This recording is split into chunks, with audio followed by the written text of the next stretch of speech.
Greetings to each of you. I'm Bishop Brandon Porter, General Board Member, Board of Directors, Secretary for the Church of God in Christ. In behalf of the Church of God in Christ, our presiding bishop, Bishop J. Drew Sheard, we're proud to welcome you to our world headquarters, the historic Mason Temple building, which was built in 1941 to 1945. Our founder, Bishop Charles Harrison Mason, during the Great Depression and, of course, World War II. Mason Temple is significant to this gathering and cause because approximately 55 years ago, my father, Bishop W.O. Porter, opened the doors of this facility to Dr. Martin Luther King for the Poor People's Campaign. That stormy night, April 3rd, 1968, Dr. King gave his last, most profound historic speech, "I've been to the mountaintop." Yeah. Of course, later that next morning, he was murdered at the Lorraine Motel on the balcony right here in downtown Memphis. The need for justice has brought us here again. Mr. and Mrs. Wells, the Church of God in Christ stands with you to help demand and ensure that there is justice for Tyre. Yes. We salute the aggressive, gallant efforts of Attorney Ben Crump, his staff, as you, many of them, have served our black community and in some ways become the Attorney General for Black America. The focus of work for his staff, coupled with the electricity of spontaneity of the one and only Reverend Al Sharpton, who has renewed hope in those situations which often brought despair. Finally, to the family of Tyre Nichols, we want to thank you for calming the beast in many of us. It was through your loving, God-fearing spirit that spoke nonviolence to our communities across the world that caused the devastating awake that could have happened not to happen. Though, of course, here in the city of Memphis, we applaud the efforts of our police chief and, of course, our attorney general, our mayor, in their efforts to move swiftly. As it has been mentioned, that this has become a benchmark and a blueprint for many. There's still much more work to do. But because of you, family, Ms. Wells and Mr. Wells, whom I've just met, but to watch you on the screens and to see you speak peace to a troubled nation, we must thank you. The Church of God in Christ, of course, our presiding bishop has asked the Church of God in Christ with our 6.5 million members. We're in 120 countries across the world. We're standing with you for justice for Tyre. We opened the doors 55 years ago for a just cause, and now we're opening the doors again for Reverend Al Sharpton to come and to speak life to dying situations. Yeah. This is a pivotal time for America to band together so that there is justice for all. Bishop Talbert Swan is going to come because our presiding bishop is not able to be here. He did a special message for you, and he's going to read some of his remarks concerning these events. Bishop Talbot Swan, who is our Director of Social Justice for the Church of God in Christ and one of the leading NAACP presidents in Massachusetts. Yeah. Bishop Swan is coming. Thank you. Thank you, Bishop Porter, Reverend Sharpton, and certainly to the family of Tyre Nichols. On behalf of our presiding bishop, the Bishop J. Drew Sheard, we want to offer our sincere condolences and our prayers are continually with this family and with this community. Nationwide, police have killed roughly 3 people per day consistently since 2020. The encounter with Tyre Nichols in Memphis, recorded on video, is a glaring reminder that efforts to reform policing have failed to prevent more flashpoint incidents and intractable epidemic of police brutality in this country. Nearly 32 years ago, Rodney King's beating by police in Los Angeles prompted heartfelt calls for change. And yet, here we are, 3 decades later, still calling for that change. We can call out the names of Amadou Diallo and Oscar Grant and Michael Brown and Tatiana Jefferson and Breonna Taylor and Ahmaud Arbery and so many more. The killing of Tyre Nichols points to a need for bolder reforms that go beyond simply diversifying ranks within police departments, because we understand that racism is systemic and it is structural. Yes. And regardless of the race of the police officer, if you don't change the structure, it still disenfranchises and brutalizes black bodies. Yes. This case exposes an uncomfortable truth. More than 2 years since we all marched in the streets in the middle of a pandemic for George Floyd and gave lip service to passing a George Floyd Justice in Policing Act. It seems to me that the stomach to go forward with this change has seemed to left those that are now comfortably nestled in Congress, who are now saying fund the police, and have forgotten about the promises that they have made to black people that put them in power. We've got to see some substantive change across this nation so that these types of incidents don't have us standing here time after time again singing from the same song sheet. My brothers and my sisters, Dr. King quoted the prophet Amos and said that justice should roll down like waters and righteousness like a mighty stream. He stood in this pulpit 55 years ago, and he talked about getting to a promised land. He said, I may not get there with you, but we as a people will get to the promised land. May I suggest to you that as long as black bodies continue to be brutalized and extrajudiciously murdered on the streets by those that are charged to protect and serve, we haven't got there yet. We've got a long, long way to go. Let me close with the words of the late Reverend Dr. James Cone, because I want to also put out a challenge to our brothers and sisters in the faith community, that the sanctity of life includes those that are on our streets. It includes black boys and girls and black women and black children who are in our cities and in our schools. He said that any authentic theology must affirm that God is on the side of the oppressed. And we are here to say we stand with this family, we stand with God, we stand with Reverend Sharpton, and we stand with justice. The Church of God in Christ offers its prayers, but also we offer our support, we offer our voices to lift them up in this public sphere to say this has got to stop. Yes, sir.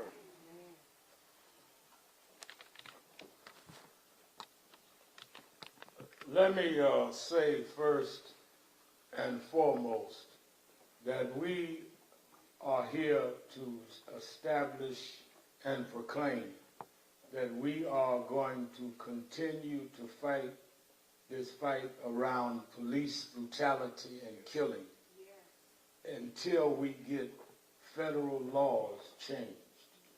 What happened to Tyre is a disgrace to this country. There's no other way to describe what has happened in this situation. People from around the world watched a videotape of a man unarmed, unprovoked, being beat to death by officers of the law. We talk a lot about gangbangers in the street and what colors they wear. In Memphis, it looks like they wear the blue color and uniform. When you can beat a man, chase him down and beat him some more, and then let him lay there wounded for over 20 minutes and think nothing would happen. You thought that no one would respond. That's right. You thought no one would care. That's right. Well, tomorrow the Vice President of the United States is coming to his funeral. And people are coming from all over the world. And we are coming because we're all Tyre now. That's right. And we're all going to stand up with this family. That's right. They will never, ever recover from the loss. Every holiday, there'll be a missing chair at their table. Every day, this mother and father and brothers and sisters will have to remember he's gone. But we will never leave them. Stephen Clark, who was killed in Sacramento by police, his brother's here tonight. He'll tell you his brother was killed years ago. He and I talk now as often as I talk to my brother. Sometimes I don't even talk to my brother, but that's a whole nother press conference. We stick with them. I brought Eric Gardner's mother is down with us. Many victims to stand with this family because this family is going to need all of our support. I want to thank Bishop Porter. I want to thank Bishop Swan. Certainly, I want to thank our presiding bishop, Bishop Sheard, who called me as soon as it happened and said that they're going to stand with the family. Tomorrow at the Mississippi Boulevard Christian Church, funeral will start at 10:30, and we will, I'll have a lot more to say at the funeral. But I wanted to make it clear tonight that we are here. Two of our national board members are with me of National Action Network, Reverend Stephanie Bartley, who also heads our NAN Tech Center, and the Reverend Johnny Green, who is on the national board and pastors Mount Pisgah in New York.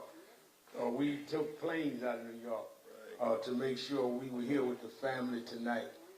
55 years ago, Martin Luther King came to Memphis to fight for garbage workers. It was a rainy night, and he said that he didn't feel like he was going to speak. He sent Dr. Abernathy to speak. Dr. Abernathy got in the foyer of this church and saw it was full. And he went to the payphone and called back to Lorraine and said, Martin, you ought to come. And he come and stood in this pulpit and made a historic speech about I've been to the mountaintop and I've seen the promised land. We wanted to bring this family the night before the funeral. The night before Dr. King was killed is where he spoke. And they're standing on that ground. Because we will continue in Tyre's name to head up to Martin's mountaintop. That's why we wanted to start this right on this sacred ground. This is holy ground. And this family now is ours, and they're in the hands of history. And they're in the hands of those that would fight. And let me say to those nefarious citizens, no rumors on Tyre is going to justify what was done to Tyre.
miss anybody?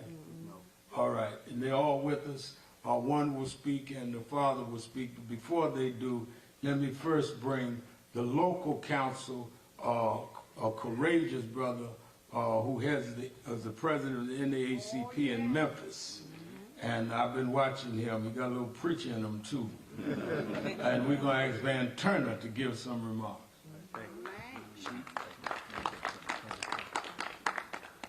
Thank you, Reverend Al. This is, as Reverend Al said, holy ground. I tremble when I come in here because we know the significance of this holy place. So you have to take it in. And then when I came in, I looked at the picture of Tyre over here holding up his baby. That beautiful baby. And then I looked down at what they did to him. And how he was beat and left like this for his mother to see him before he left this earth. And so what we have to do is we can't forget this, and we can't pay lip service to what we're doing. And we're tired of lip service. So what's going to happen is after the funeral tomorrow, there's going to be another story, and people may soon forget. And so all the calls will stop, and all the legislators in D.C. would have given us their thoughts and their prayers and concerns, and we love that. But we want the action this time. We want action this time.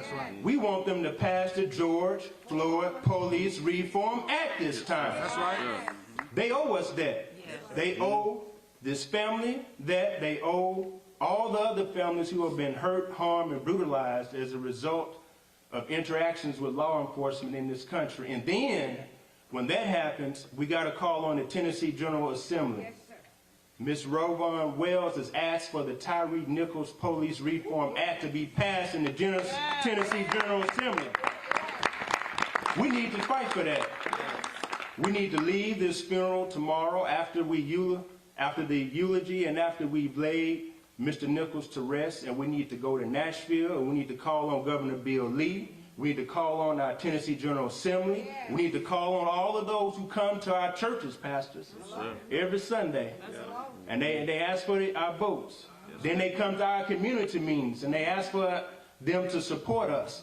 And they come to our schools, and then they ask for our votes. But when they go to Nashville, we want the action. We want them to pass the Tyre Nichols Police Reform Act. And we want that to be done today. We want that to be done right now. Duty to de-escalate, duty to intervene, duty to render aid, and a duty to be decent. You don't have to be trained to be a decent human being. You don't have to go through police procedures to know if a man is sitting there slumping down that you got to render aid to him so that he can live. I'm not a police officer, and I know that. I'm not a medical professional, I know that. And so what we have to do is stay focused on humanity, stay focused on the cause, stay focused on making sure that Tyre Nichols did not die in vain. Justice for Tyre! Justice for Tyre! Justice for Tyre! Justice for Tyre! Justice for Tyre! Justice for Tyre! Let's make sure that his death was not in vain. Thank you. Yes, sir. Thank you very much, and we certainly are going to stay on both the national legislation and, as he said here in Tennessee, and Reverend DeVest Toombs, our national field director, and the work he's been doing, I want to commend. And Brother Kareem, he never wants to take a bow, but he has made the trains run. Give Brother Kareem. Let me say that in the 60s, people romanticize the 60s, but I've studied the 60s and I grew up in the 70s and 80s in Dr. King's organization. He was already gone, but I was close with his wife, worked day to day now with his son. There's always been various ways that we have movements, but they all complement each other. That's right.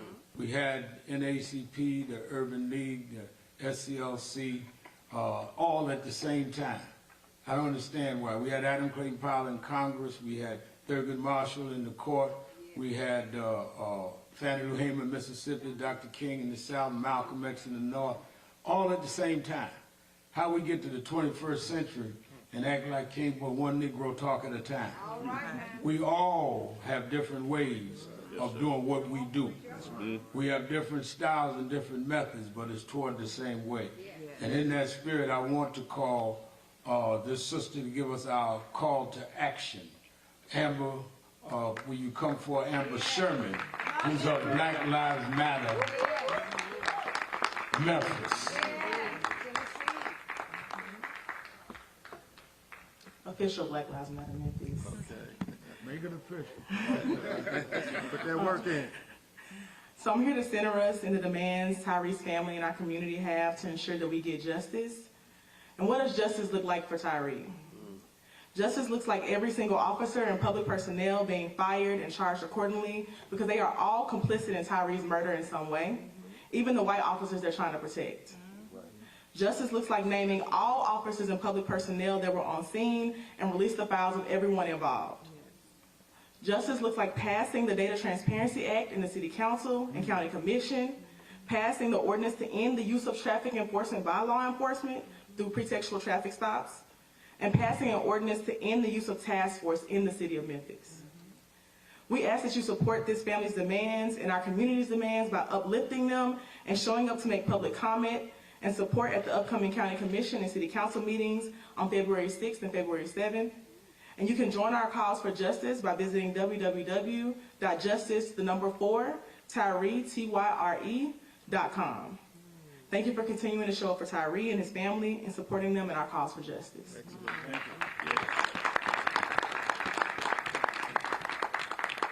you. Now let us hear from the stepfather and father of Tyre, the one and only Rodney Wells. Go ahead, Pop. How's everybody doing this evening? Only thing I can say this evening is going to be sweet and short. Keep fighting for justice for our son and my family. Protect my wife because she's very fragile right now. Yeah. We need that for her, trust me. And I need it too. That's right. So, like I said, it's going to be short tonight because we got a long fight ahead of us. That's right. And we got to stay strong for it. Understood. So, justice for Tyre.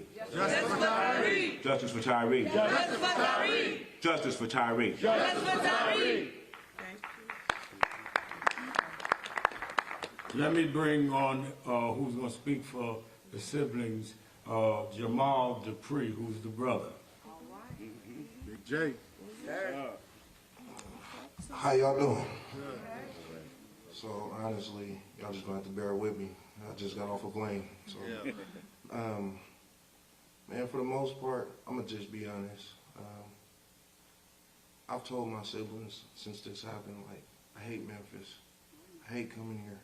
You know, like, my little brother didn't deserve none of this. At all, you know. But at the same time, my sisters and my brothers, they remind me, like, y'all really got my brother back. That's right. And we really appreciate that, you know. That's right. And it just, sometimes it's just like, I'm older than Tyre. His birthday was June 5th. My birthday is June 7th. Wow. That was my twin. Yeah. You know, we didn't talk every day, nothing like that, but for sure, June 5th, June 7th came around, it was for sure going down on the text. Like, that was my guy, you know, and I'm really gonna miss him.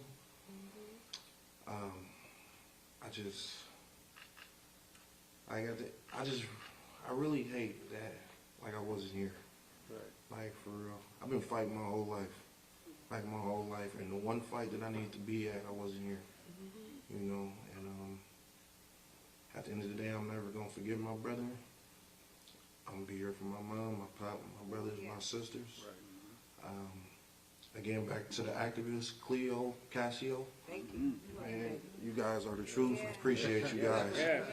Kareem, you've been doing your thing, man. I really appreciate it, man. Just hold my parents down, hold my family down, hold my brother down. And again, yeah, like, you guys have actually changed my mind about Memphis. Oh, thank you. Because when I first got here the first time, it was like a dark cloud over this city, and I couldn't wait to get back home. But, you know, seeing the support every day on social media, seeing it on the news, everything. When I came in here and seen the support, it's amazing. So, from my brothers and sisters, since I'm speaking for us all tonight, we truly appreciate it. Thank you. Love you, sir. I love y'all. Nobody changed their mind on Mama says she don't want to speak tonight.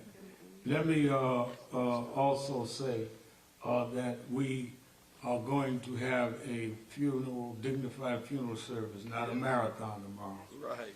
And let the family mourn and receive whatever messages and the vice president. But this is not about politics tomorrow. It's about justice. Yes. And it's the beginning of the faith community rallying, as Bishop said, to stand with this family. And we'll take, now let me say, Attorney Ben Crump was on the way here, and his flight was canceled in Atlanta. So he's in a car driving here and probably won't get here before we are finished, but he will be here tonight and with us in the morning. That's the only reason he was not at the press conference, because of the weather. I flew from New York to North Carolina to speak at a college. Luckily, they had sent a plane for me. And when I landed, I said, we ain't gonna get to Memphis, so we made the plane take back off. So knowing the right wing press say I hijacked the plane, that's the only reason I made it. Right before they closed everything down. All right, I will take, not the family, one or two questions, just one or two, so make it your best one. I'm with the New Black Panther Party, and we're concerned that what we're doing is not stopping killing.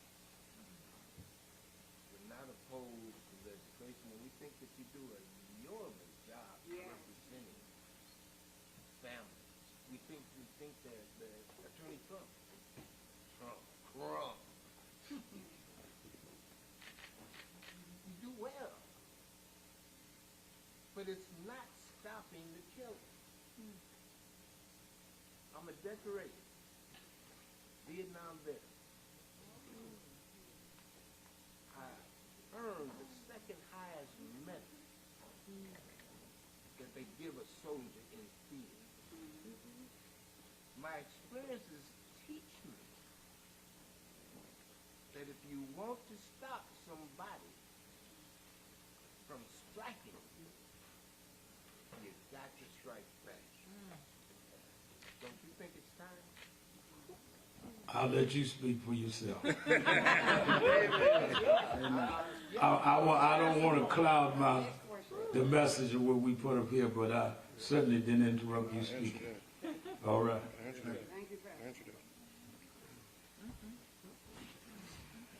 So, in this situation, and I'm only speaking for my family in this part, my brother was the most peaceful person you ever met in your life. Most. He's never lifted a finger to nobody.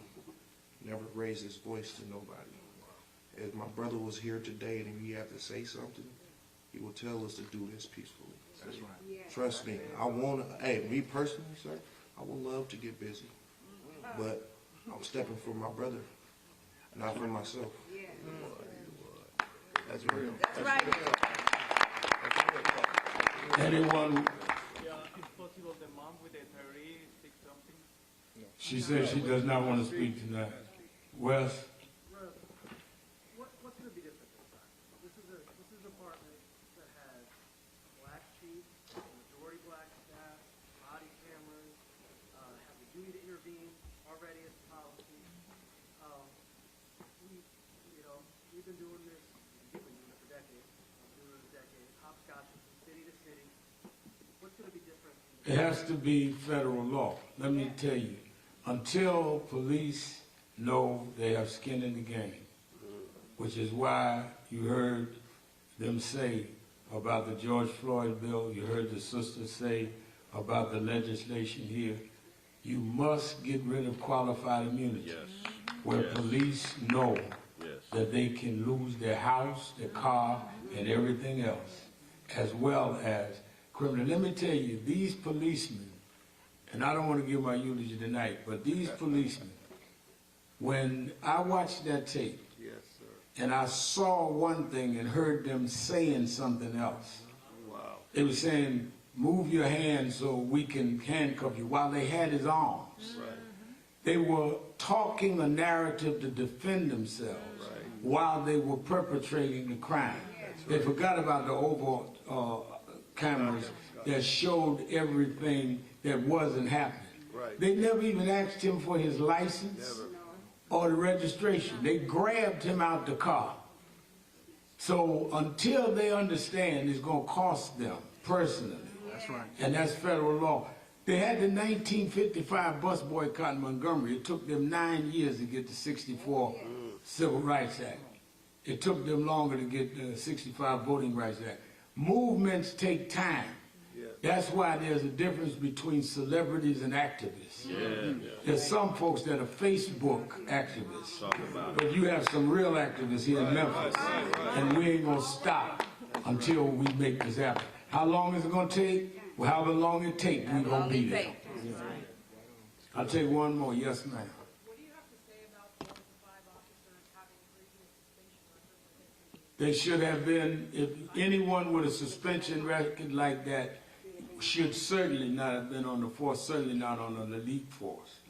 And I think that why have a record if your record doesn't mean anything? If I go to court and I have a record, a judge will use that record against me. Why were they even in an elite force acting like hoodlums that night and causing a man's death that was unarmed, unprovoked? They don't even know to this moment whether his license and registration was intact. So what were they enforcing? And an even better question, what did they stop him for? When even the police chief said he was not driving reckless, according to the tape. So what was the stop for? Everybody in Memphis ought to be scared that they can drag you out of a car and you didn't do anything. We're not stopping. All right, this is the last one. I said that, but I'll go one more. Hey, L. Sharp, my name is Barry John L. Jones, and I just heard you speak about qualified immunity for the prosecutors, judges, and police. That's the main issue. They must do away with. The prosecutors, the judge, they put me in prison for 30, 50 years just because somebody said my name. The prosecutor objected to the judge forcing me to take crimes out of chronological order, but the judge knew by him committing that criminal act to put me in prison, I did 33 years as a result of that. So qualified immunity, you on point with that. Thank All you. the people around the world think that not only killing us on the street, they're killing us in the courtroom. Yeah. So that's what we got to get to. All right, thank you all. The family's got a very serious day tomorrow, and I don't want to hold them any longer. Thank you. Yeah.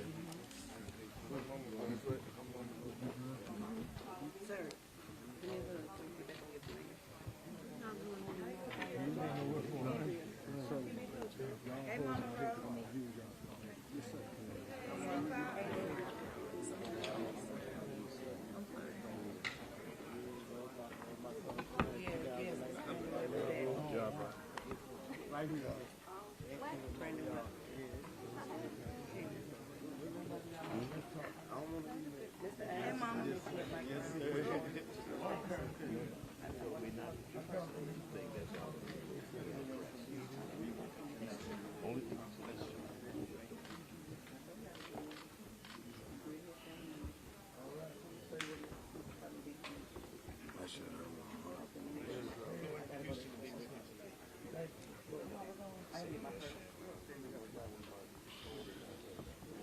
Well, where you staying?